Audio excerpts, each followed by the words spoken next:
Welcome back to Investing Talk Podcast. Today we're tackling a question that is likely on many of your minds, especially if you follow the tech sector. It's this: is ASML a good time to buy now? We've gathered some really fascinating source material to help us unpack this one. We'll be looking at everything from their financial health, their unique market position, and of course the risks involved. Our goal today is really to arm you with insights that go beyond just the headlines, helping you truly understand what's driving this, pivotal company. Before we jump in, if you find value in our discussions, please do consider subscribing, maybe liking this episode, and leaving a comment. Your support genuinely helps us bring you more insights like this. Oh, and if there's a specific company you'd like us to analyze next time, just drop it in the comments below. So to guide us through this pretty intricate landscape, I'm joined by our expert. Let's start right at the beginning. For many folks, ASML isn't maybe a household name like, say, Apple or Nvidia is. Yet it's arguably one of the most critical, maybe least understood players in the whole tech ecosystem. What exactly is ASML, and why does it hold such an indispensable position in the semiconductor world? Yeah, it's a great place to start because understanding ASML's role is, it's like looking at the absolute linchpin of modern computing. They are the global leader in lithography systems. These are essentially ultra-precise machines that, print incredibly intricate circuit patterns onto silicon wafers. Think of it as the absolute foundational step in chip manufacturing. I mean, without these machines, you simply can't make modern chips. And what truly sets them apart, and this is really quite remarkable, is their near monopoly position in extreme ultraviolet technology, or EUV. That's the real bleeding edge stuff. It's absolutely essential for making the most advanced, smallest chips that power everything from our latest smartphones to those huge AI data centers. So they're not just a player, they're basically the player when it comes to the absolute cutting edge of chip production. And that's not just a technical bottleneck, is it? I mean, it sounds like entire economies, sectors like AI, high-performance computing, they're fundamentally reliant on this one company's ability to keep innovating and producing. How does a company even build that kind of competitive moat, especially in today's tech world, which is, fiercely competitive? What's the secret sauce there? That's precisely it. It's critical. This isn't just about having, good tech right now. It's about pioneering it, perfecting it over decades. This near monopoly, it translates into just extraordinarily high barriers to entry for any potential competitors. It's not just the technology itself, but that's hugely complex. It's also the immense capital investment required, the decades of relentless R&D, and this incredibly complex supply chain that ASML has built up. They are constantly pouring resources back into R&D, maintaining that technological lead, and effectively securing a dominant share of the advanced chip fabrication market. So this foundational strength, this absolute necessity for modern chip making, it means they're not just, riding a wave. They're effectively steering the ship for the whole semiconductor industry. They're building the infrastructure for our digital future. It really is a structural necessity, not just some passing trend. Wow, decades of research. Immense capital. That almost sounds like, a national space program, not a typical tech company. It requires incredible long-term vision. Okay, so we've established ASML is pretty much irreplaceable, holding this incredible technological moat. But even the most critical piece needs to be fiscally sound, right? Right. So what do the cold, hard numbers tell us about their financial health? Especially for those of you considering an investment, has that market dominance actually translated into strong financial performance? Absolutely, yeah. The numbers certainly back up that market dominance. If we look at the second quarter of 2025, ASML reported really impressive net sales of $7.7 billion, and their net income was $2.3 billion. What's particularly telling for an investor, I think, is their gross margin. It was robust, 53.7%. Over 50%, yeah. Right. That figure speaks volumes about their pricing power, their efficiency, and just the value they capture from their unique tech. Earnings per share, EPS, for that quarter came in at $5.90. And looking ahead for the full year 2025, management is forecasting a healthy 15% revenue growth and expecting a gross margin around 52%. So that signals continued strong demand. And we're seeing positive sentiment around their Q3 2025 EPS too. The consensus expectation is 6.30 euro, and that's actually seen an upward revision over the past month. So analysts seem increasingly optimistic near term. Oh, and their net bookings also rose to $5.5 billion in Q2. That's a powerful forward indicator for future revenue. Those are definitely strong numbers, especially that gross margin, but sales and income, that's just part of the story. What about their overall financial stability, liquidity? Do they have a good cash position? They absolutely do. The company reported $7.2 billion in cash and cash equivalents as of Q2 2025. Now, okay, that was down slightly from 9.1 billion the previous quarter, but 7.2 billion is still a very substantial war chest, you know? This level of liquidity gives them significant financial flexibility. They maintain strong operating cash flows, and crucially, our sources show no indications of problematic debt levels in recent filings. This financial strength means they're well equipped to fund that ongoing capital-intensive R&D, pursue strategic things like new facility expansions, and importantly, weather potential market shifts or economic headwinds without too much stress. For you, the investor, this financial robustness is a key factor in that buy now consideration. It suggests a company with a really solid foundation. Okay, that makes sense. With such strong fundamentals and this critical market position, you'd naturally expect the market to have already priced a lot of that in. So what does ASML's valuation look like right now? Is that premium justified, or are we potentially looking at a stock that's, well, maybe running a bit too hot? Right, and this is where we definitely see the market's strong confidence reflected. While specific ratios, they fluctuate daily. Historically, ASML consistently trades at a premium price to earnings, or PE, and price to sales, PS, multiple compared to its peers in the semiconductor equipment space. As of recent quarters, we're seeing forward PE figures somewhere in the range of 30 to 35x and PS from 10 to 14x. Which is pretty high compared to the sector median, right? Exactly. Those figures are noticeably above the sector median. So it means you, as an investor, are paying significantly more for each euro of earnings or sales compared to many other companies in the industry.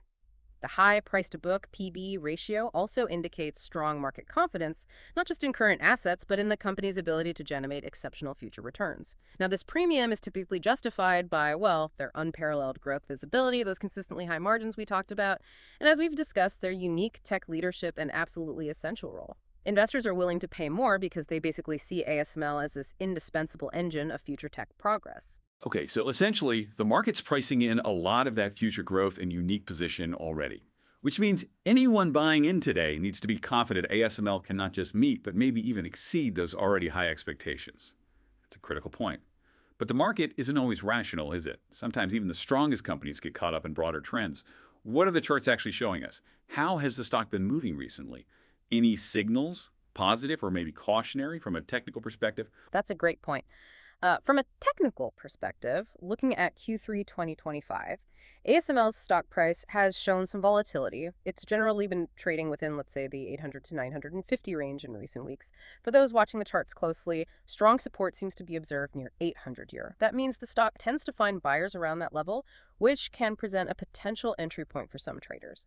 Conversely, resistance is seen up around 950 to 1,000 euros. Selling pressure tends to increase there, acting as a kind of ceiling that needs to be decisively broken for more significant upward movement. However, and this is important, despite these short-term fluctuations, the stock remains in a very clear long-term uptrend. It's consistently trading above its 200-day moving average. Which is a key bullish indicator, yeah. Exactly. It signals underlying strength. The Relative Strength Index, the RSI, has been oscillating mostly between 50 and 70. That suggests it's neither extremely overbought nor oversold, kind of a balanced market condition. And the MACD, the moving average convergence divergence, that remains positive too, supporting ongoing bullish momentum, which is pretty much in line with the broader sector trends. So it's a mixed picture short term, but generally positive technically, indicating underlying strength despite those fluctuations. Interesting. So it sounds like the technicals broadly align with the fundamental strength, showing that underlying bullishness despite maybe some consolidation recently. Okay, beyond the numbers and the charts, what's the general buzz, the sentiment around ASML right now? What are analysts saying, other investors? How's the market reacting? Well, the sentiment is overwhelmingly positive, and that's a powerful factor itself. Those Q2 2025 results we mentioned, they were very well received. Both revenue and, importantly, net bookings exceeded many analyst forecasts. That's kind of a classic recipe for positive momentum. Most analysts are maintaining buy or outperform ratings. They consistently see those powerful structural tailwinds in semiconductor demand as a primary driver. We haven't seen any significant downgrades after the earnings report. In fact, several analysts actually raised their price targets, indicating increasing confidence in future performance. That's a good sign. It is. And insider activity, which can sometimes signal shifts in confidence from those closest to the company. While it's been remarkably quiet, no recent reports of unusual buying or selling, and both social media buzz and institutional sentiment seem very constructive. ASML gets frequently highlighted as a top-tier semiconductor play across various platforms and investor talks. So this collective optimism certainly factors heavily into that buy now equation for a lot of investors. Right, a strong current of positive feeling. But for a company with such a long-term vision, we also need to look ahead. What are the key catalysts?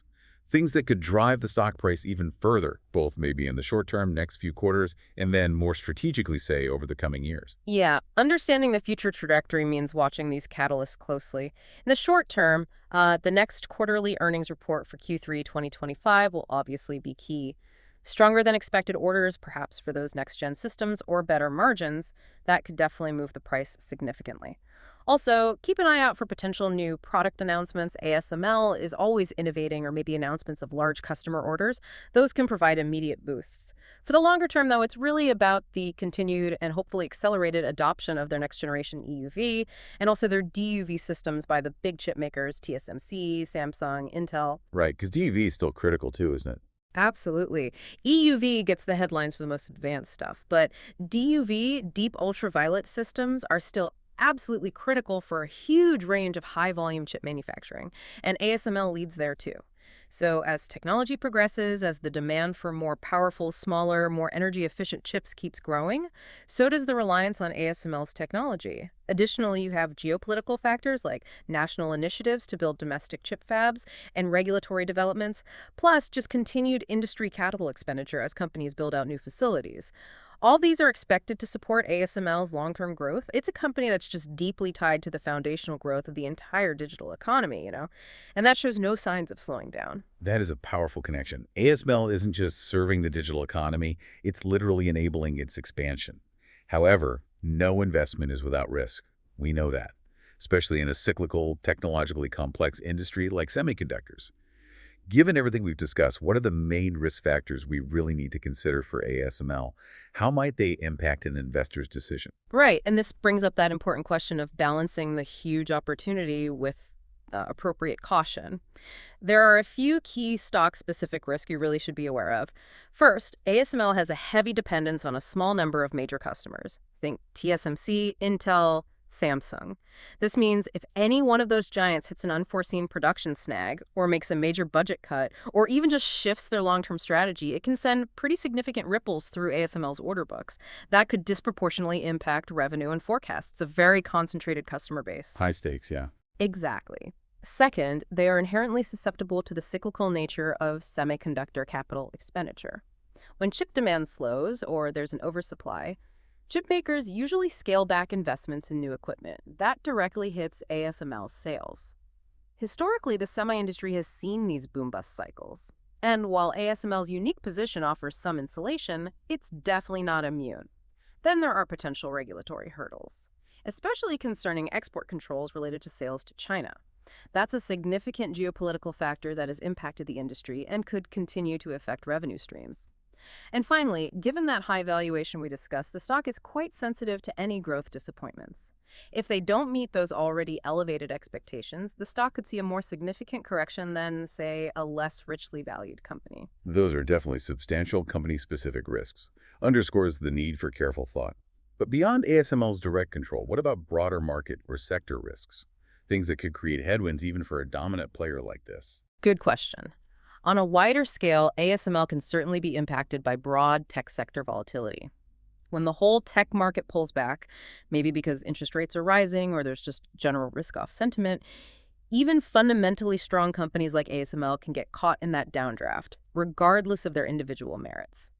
Global economic slowdowns or just a general cyclical downturn in the semiconductor industry itself could also dampen demand for their equipment, even with their dominant position.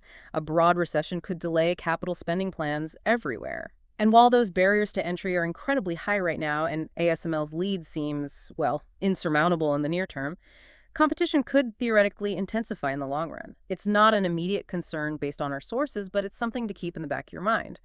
So yeah, it's always important to remember that even the strongest players operate within a larger economic and market context. Okay, so bringing it all together then, what's the final investment thesis for ASML? And what's your overall rating after looking at all this info, balancing that huge opportunity with those significant risks? All right, based on the sources and our discussion today, the overall rating for ASML comes out as a strong 8.5 out of 10.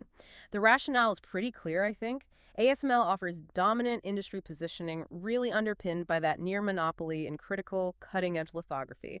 They boast robust financials, strong sales, impressive margins, healthy cash position, and there's attractive long-term growth driven by their indispensable technology. The risks, well, they're mostly external, like those geopolitical tensions or market cycles, where they're tied to those high expectations that come with its rich valuation. But its current financial health, its critical role, and the demand outlook all remain robust. So while evaluation is rich, it does appear justified for a structural leader that is quite literally enabling the future of computing. An 8.5 is a very strong vote of confidence, but when you mention high expectations and rich valuation, isn't there an inherent risk there? That even a slight disappointment, maybe an external factor like geopolitics, could cause a more significant correction than we might expect. How much room for error does that 8.5 really give us? And what about the investment horizon? Is this a short-term play or really something for the long haul? That's a crucial point, and it ties directly into the investment horizon. Yes, while the 8.5 signifies strong conviction in the long-term trajectory and fundamentals, that premium valuation does indeed mean a lower margin of safety for short-term investors. A slight miss on earnings or a negative geopolitical headline absolutely could trigger a sharper pullback, though likely temporary for a company this strong. So this probably isn't a stock for the faint of heart or for those looking for quick gains without really understanding the intrinsic value here. ASML seems best suited for long-term investment. The real core upside rests with those multi-year industry trends, that relentless march towards more powerful chips, and ASML's unique strategic importance. Short-term traders might face volatility, maybe benefit from earnings swings or momentum, but to truly capture the benefit of ASML's fundamental strengths and its indispensable role, you'd likely need to take a multi-year view and be prepared to weather some interim market noise. What a truly comprehensive look at ASML. We've seen a company with an undeniable market lead, impressive financials, significant long-term catalysts, but balanced against that premium valuation and some notable risks. So the question, is ASML a good time to buy now? It really seems to come down to your own investment horizon and your appetite for owning a company that trades at a premium precisely because of its unique and essential position. Thank you so much for joining us on Investing Talk Podcast. Remember to subscribe, like, and maybe leave a comment if you enjoyed this discussion or if there's another company you'd like us to analyze. As we close out, maybe consider this. In an era of such rapid technological advancement, how much of a premium should an investor be willing to pay for a company that practically holds the keys to the future of advanced computing? Something to think about. We'll see you next time.